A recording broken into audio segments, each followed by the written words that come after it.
이나 저희 가든에 남자들이 찾아와서 저와 영준이를 찾아냈습니다. 시어머니가 보낸 사람들 같았는데 너무 감사하게도 사장님이 저희 모자를 숨겨주셔서 발각되지 않고 숨어서 지낼 수 있었습니다. 하지만 아이가 초등학교에 들어가면서부터 그것조차 힘들어졌습니다. 나이가 어릴 땐 어린이집에 안 가면 그만이지만 학교를 다니면 등하교를 해야 하는데 택시를 타거나 차를 몰고 나가면 저를 쫓아오는 남자들이 너무 무서워서 결국 어쩔 수 없이 그 가든에서 나와 연고도 없는 서울로 오게 됐습니다. 아이는 초등학교 1학년 입학을 하고 한 학기를 다니다가 서울로 전학을 가게 됐고 그곳에서 초등학교를 쭉 다니며 반장도 하고 전교 회장도 하면서 꽤 우수한 성적을 거뒀습니다. 그리고 중학교에 입학하면서부터 공부에 두각을 나타내다 보니 학원을 보낼 수밖에 없었습니다. 그래도 참 감사한 것이 아이가 공부를 꽤 잘하다 보니 학교 근처 유명 학원에서 저희 아들을 자기 학원에 보내주면 학원비를 면제해주겠다는 몇몇 곳이 있어서 영어나 수학 학원은 학원비 부담 없이 보낼 수 있었습니다. 맘 같아선 아이 뒷바라지를 해주고 싶었지만 생활비를 벌어야 했기에 낮에는 공장에서 포장 업무를 하고 밤에는 건물 청소를 했습니다. 그리고 새벽에 일어나서는 우유 배달을 했죠. 하루에 2시간, 3시간씩 자며 아이를 키웠습니다. 그렇게 10여 년을 죽어라 일만 하다 보니 어느새 내 집 마련도 할 수 있게 됐고 남편과도 이혼 도장을 찍을 수 있게 됐습니다. 제가 비록 아이를 데리고 도망쳐 나왔지만 시어머니께서 주기적으로 아들 통장에 돈을 입금해 주었고 그 돈으로 도움을 받았던 것도 사실입니다. 하지만 아이가 20살이 되면서 제게 먼저 엄마, 나 이제 할머니 돈 안 받아도 될 것 같아. 나 알 거 다 알잖아. 우리 둘이 살자 엄마. 아빠라는 사람 없는 셈 쳐도 되니까 우리끼리 열심히 살아보자. 이 돈 받으면 우리 떳떳하지 못한 거잖아. 하면서 통장을 해지하더라고요. 그리고는 시어머니를 찾아가서 저와 아빠가 이혼하길 바란다면서 시부모님을 설득했고 그렇게 저와 남편은 결혼 초반 1년 정도 얼굴을 보고 그 뒤로는 얼굴 한번 보지 못하고 거진 20년을 부부로 살다가 아이가 다 크고 나서야 이혼을 할 수 있게 됐습니다. 제 아들이지만 정말 똑똑하고 영특했습니다. 제대로 해준 것도 없고 뒷바라지도 하지 못했는데 항상 학교에서는 1등을 도맡아 했고 시험을 보더라도 전교 3등 밖으로 벗어나는 일이 없었습니다. 솔직히 그런 아들이 부담스럽기도 했고 나라는 사람이 품을 그릇이 아니라는 생각도 들어서 술을 진탕 마시고는 너 그냥 할머니네 가서 살아라. 나 더 이상은 너랑 못 살겠으니까 할머니네 가서 살아. 네가 할머니네 가서 살아야 엄마가 편하게 살지. 하고 아들을 쫓아내기도 했었습니다. 하지만 아들은 좀처럼 제 곁을 떠나지 않았습니다. 아버지 같은 인생은 살고 싶지 않다고 돈을 쫓는 인생은 살지 않겠다면서 제대로 살고 싶다고 했습니다. 그렇게 제 아들은 스스로 알바를 해서 대학도 가고 그 어렵다는 사법시험까지 합격하게 됐습니다. 물론 몇 번의 낙방도 있었고 그 사이 아들은 고시원도 들어가고 노량진에서 하루에 한 끼씩 먹으면서 악착같이 공부를 했습니다. 그렇게 변호사 배지를 달고 온 그날 아들이랑 부둥켜 안고 정말 한강에 물이 넘칠 만큼 펑펑 울었던 기억이 납니다. 제가 해준 것도 없는데 보란듯이 아들이 성공했으니 미안하고 쪽팔리고 정말 5만 가지 감정에 휩싸여 밤새도록 잠도 못 자고 울기만 했던 기억이 나네요. 그 뒤로 아들은 변호사 사무실을 개업했고 사무실 개업 후 제게 엄마, 나 이제 좀 살 것 같아. 이제야 좀 여유가 생겼어. 그래서 말인데 결혼하고 싶은 여자가 있어. 내가 시험 준비할 때부터 날 많이 사랑해줬던 여자야. 엄마는 모르겠지만 우리 꽤 오래 만났어. 이젠 10년 가까이. 그래서 나 이 여자 정말 행복하게 해주고 싶어. 엄마만큼이나 나한테는 소중한 사람이야. 분명 만나보면 엄마도 좋아할 거야. 하면서 제게 인사를 지켜주더라고요. 제가 반대할 게 뭐가 있겠습니까? 모골이 잘난 부모라고 아들 결정에 반대를 하겠어요. 나는 다 괜찮다고, 너네 둘만 좋다면 상관없다며 결혼을 허락했고, 제 며느리는 비록 형편이 좋지 않아 고등학교밖에 졸업을 못했지만 손기술이 좋고 성실한 미용실에서 오랫동안 근무한 여자와 결혼을 하게 됐습니다. 일을 일찍 시작해서 제 아들이 사법고시를 준비하는 동안 여자친구가 뒷바라지를 해줬고, 그 덕에 시험까지 합격하고 변호사 사무실을 개업하는데도 큰돈을 보태줬다면서 둘이 정말 잘 살아보겠다고 하더군요. 저보다 젊은 애도 어떻게든 살아보겠다고, 어떻게든 해보겠다고 저렇게 아등바등 사는데, 그 모습을 보니 저도 더 열심히 살아야겠다는 생각이 들었습니다. 그래서 직장을 퇴근하고 나서 알바로 시작한 것이 바로 마트였습니다. 저희 집에서 걸어서 5분 거리면 갈 수 있는 대형 마트였고, 손님이 많은 6시부터 마감 시간인 밤 11시까지 판촉사원 알바를 구한다는 말에 지원을 했습니다. 다행히도 인상이 무난하고 영업일도 해본 적이 있던 저는 한 번에 채용이 됐고 그곳에서 알바를 시작하게 됐죠. 하지만 사람을 상대하는 일은 정말 몇 번을 해도 쉽지 않더군요. 제가 있던 코너가 젓갈 코너였는데, 믿을지 모르시겠지만 맛만 보라고 올려놓은 짠 젓갈을 한 움큼씩 집어먹는 손님이 있는가 하면 자기 개인 통을 가져와서 시식 코너에 둔 젓갈을 담아가는 사람도 있었습니다. 제가 이렇게 하시면 안 된다고 말해도 아줌마가 돈 내고 사오는 거예요? 아니잖아요. 여기 있는 건 공짜잖아요? 하고 담아가는 사람들이 있었죠. 그나마 젓갈은 좀 덜한 편입니다. 만두 코너나 햄 코너에서 시식 판매 일을 하게 되면 정말 가관입니다. 애기 엄마 중에 한 사람은 어머, 햄 맛있겠네. 우리 애기 햄이랑 밥 먹을까? 유모차를 끌고 와서 거기서 반찬으로 애기 밥을 먹이는 사람도 있었죠. 도시락통에 하얀 맨밥만 싸워서요. 처음에는 뭐 저런 사람들이 있나 싶은 생각이 들어서 아무 말도 하지 못했는데, 그런 일들이 반복되니까 담당 점장님이 여사님 파트 쪽에 민원이 너무 많이 들어와요. 벌써 민원지가 몇 개야 이게. 다른 손님들이 지저분해서 시식을 못하겠대요. 그렇게 앞에서 많이 드시고 이런 사람들은 알아서 차단하셔야지. 그리고 시식 코너에 나가는 음식 재고는 따로 있는 거 아시죠? 근데 판매 재고까지 시식에 전부 덜어놓으면 어떡해요? 이러면 안 됩니다. 같이 일 못해요. 하면서 제게 몇 번씩 으름장을 놓곤 했습니다.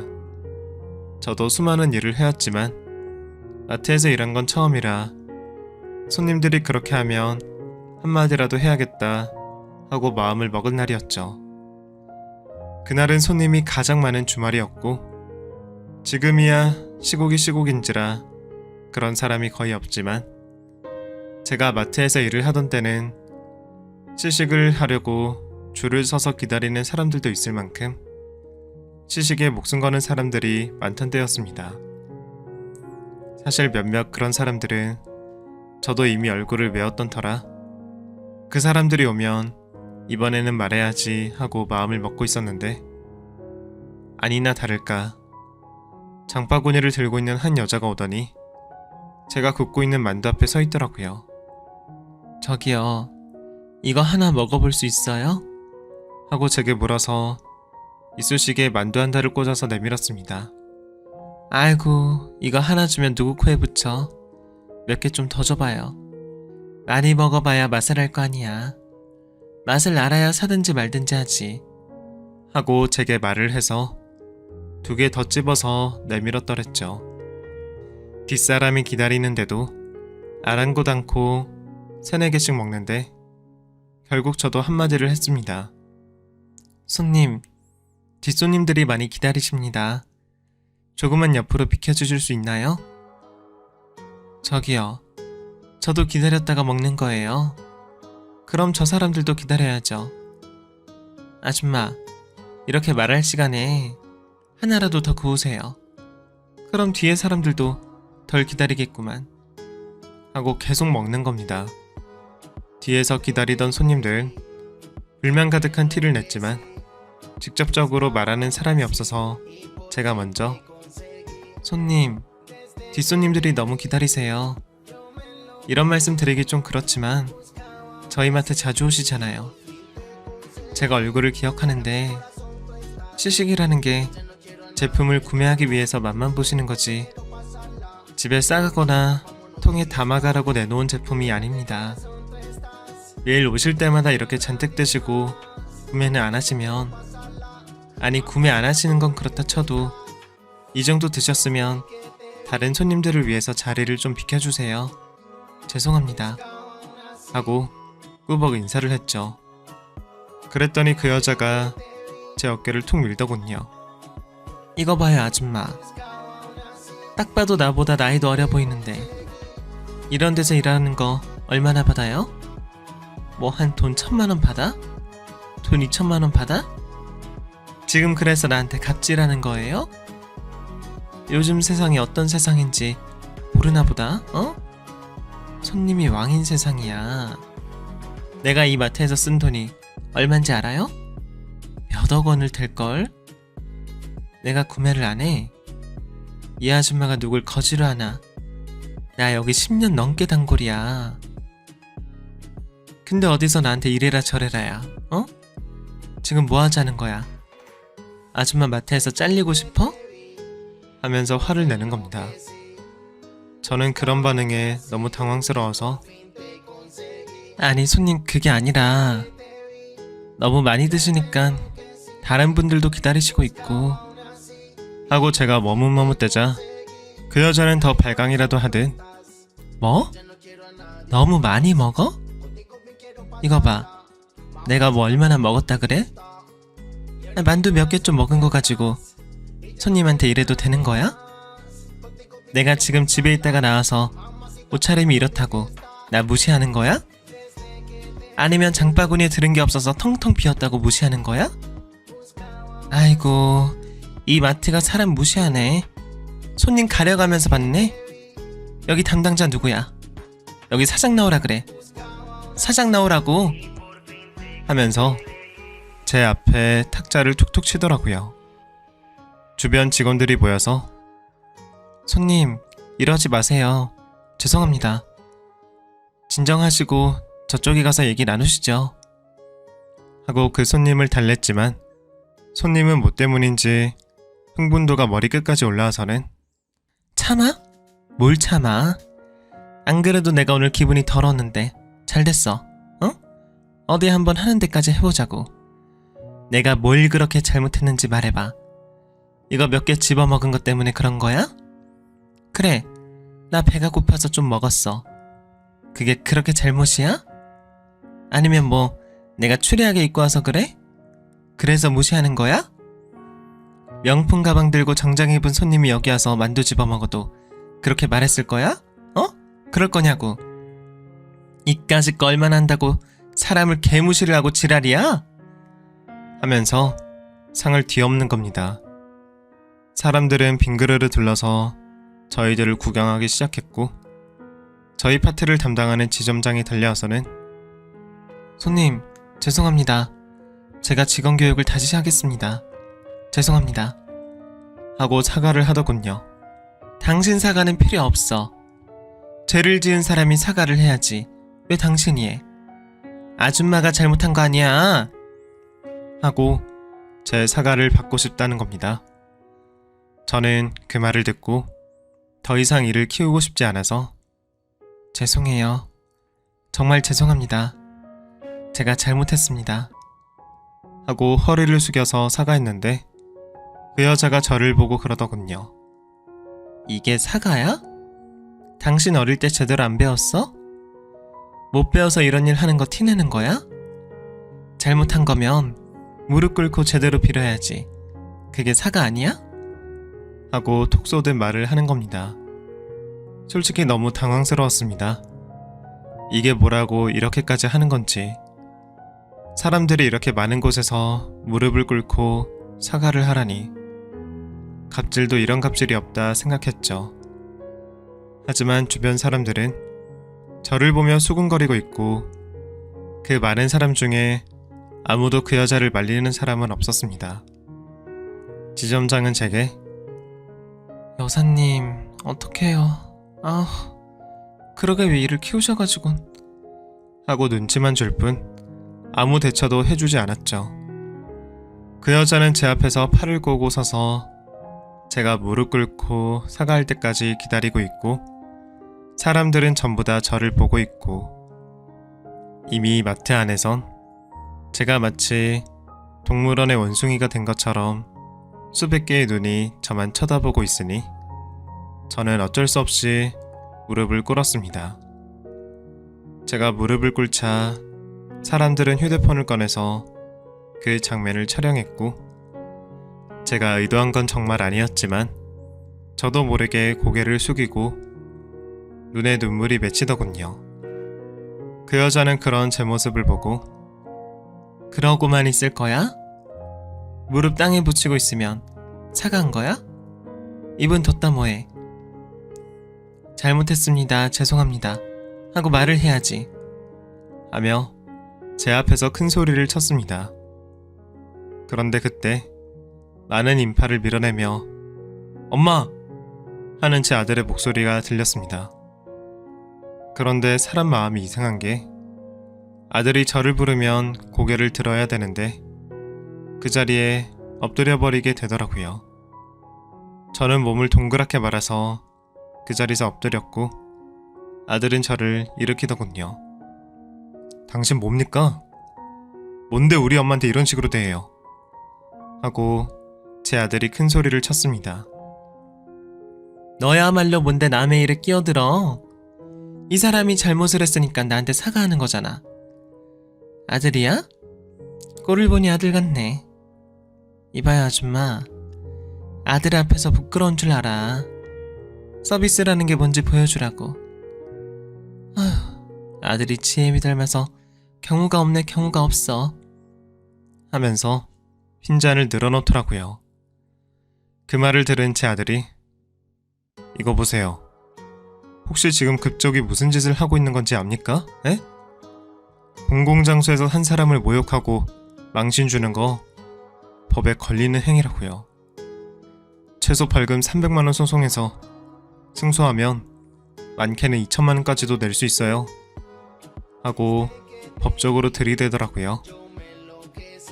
그 말을 들은 한 손님이 저기요, 저 여자 가방에 반찬통이 있어요.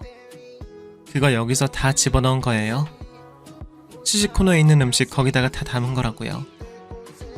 세상에, 시식하라고 놔둔 음식을 거기다가 쓸어 담는 사람이 어딨어?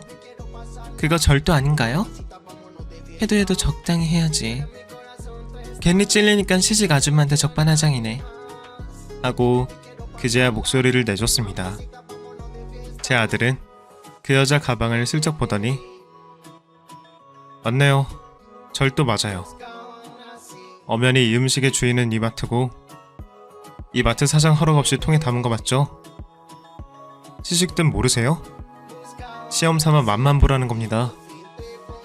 근데 이렇게 반찬통에 담아가는 거 이거 CCTV 돌려서 확인하면 절도죄에 해당하는 거예요. 지금 경찰 부를까요? 경찰 불러요? 아줌마, 경찰서 구경 한번 해볼래요? 하고 큰 소리를 내주는 겁니다. 그 여자는 그 말을 듣더니 뭐 절도? 야, 웃기지 말라 그래. 네가 뭔데 그런 식으로 말을 해? 그럼 내가 도둑년이라는 거야? 어? 내가 뭘 훔쳤는데? 내가 뭘 훔쳤는데? 네가 뭔데 경찰을 부르냐 마냐 난리야 난리는. 그래 좋다. 경찰 불러. 나도 너 모욕죄로 고소할 거야. 어디 사람을 도둑년으로 몰아. 하면서 제 아들 멱살을 잡는 겁니다. 제정신이 아니시네. 저 변호사입니다. 법만큼은 당신보다 잘 알아요. 당신 같은 사람 여러 깜빵에 보냈습니다. 지금도 재판 후에 승소하고 집에 돌아가는 길에 와이프가 맥주 한잔 하재서 마트 들어왔는데 여기 와서 또 일을 하게 생겼네. 이거 바로 놓지 않으면 경찰 부릅니다. 영업방해, 공공장소에서 잘못 없는 사람 개망신 주는 거 인격 모독죄에도 들어갑니다. 엄마 걱정하지 마. 아들이 변호사인데 뭐가 무서워. 무조건 승소야. 신고해. 신고하고 법대로 하자고. 내 멱살 잡은 것까지 추가로 고소해드릴게. 하면서 그 여자 앞에서 휴대폰을 꺼내서 경찰서에 전화를 걸더라고요. 저는 그런 아들을 말리며 괜찮아. 그만해. 그만. 엄만 진짜 괜찮아. 가세요. 미안합니다. 손님들 이제 돌아가 주세요. 하면서 상황을 정리했습니다. 여자는 직원들 손에 이끌려 마트 밖으로 쫓겨났고 아들은 그런 저를 보면서 엄마, 이런 일 있으면 나한테 연락을 해야지. 무릎을 꿇고 있으면 어떡해. 진짜 속상하게 이럴 거야? 뭐 아들 뒀다가 국 끓여 먹으려고 그래? 하면서 제 손을 잡더라고요.